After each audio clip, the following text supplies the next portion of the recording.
Beaucoup de croyants prient, mais peu parlent à leur montagne. Pourtant, Jésus a été très clair.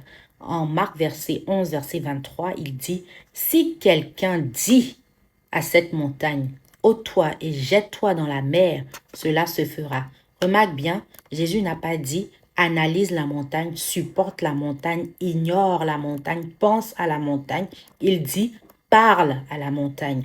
Pourquoi? Parce que certaines pensées deviennent comme des montagnes dans notre esprit. Peur de l'avenir, anxiété, doute, honte du passé, insécurité, découragement. Elles ne passent pas simplement. Elles s'installent. Elles deviennent des forteresses. Tu pries le matin et elles reviennent à midi. Tu pries le soir, elles sont encore là le lendemain. Mais Jésus ne t'a jamais appelé à vivre avec ces montagnes. Il t'a donné une autorité. C'est ta voix. Quand tu déclares la parole de Dieu sur la montagne, elle s'écroule. La peur est confrontée. Le mensonge est exposé quand tu déclares la parole de Dieu. La vérité prend autorité. Rappelle-toi, quand Jésus est entré dans le temple en Matthieu 21, il n'a pas négocié. Il a changé et il a chassé surtout ceux qui n'avaient pas sa place. Et la Bible dit que ton corps est le temple du Saint-Esprit. Donc toute pensée qui ne vient pas de Dieu est un intrus. Il faut le chasser. Et les intrus doivent être chassés. Déclare maintenant, peur, je te chasse au nom de Jésus. Tu ne contrôles pas mon avenir. Dieu ne m'a pas donné un esprit de peur, mais un esprit de puissance, un esprit d'amour, un esprit de sagesse.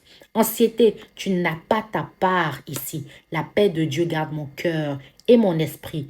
Honte, mon passé est pardonné. J'aime ça. Honte, mon passé est pardonné. Je suis racheté par le sang de l'agneau. Rejet, tu ne me définis pas. Je suis choisi, je suis aimé de Dieu.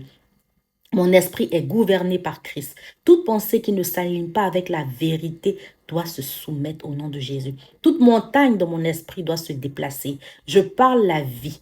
Je parle la vérité, je parle la liberté, parce que mon autorité n'est pas silencieuse. Elle parle, elle déclare sur la puissance de la parole de Dieu. Fais cet exercice. Quelle montagne mentale combats-tu en ce moment? Est-ce que c'est la peur, le découragement, le rejet, le doute ou autre chose? Dis-moi en commentaire. Nous allons prier, nous allons déclarer la parole de Dieu sur ta situation. Parce que cette communauté, on va combattre tout ce qui nous nuit avec la parole de Dieu.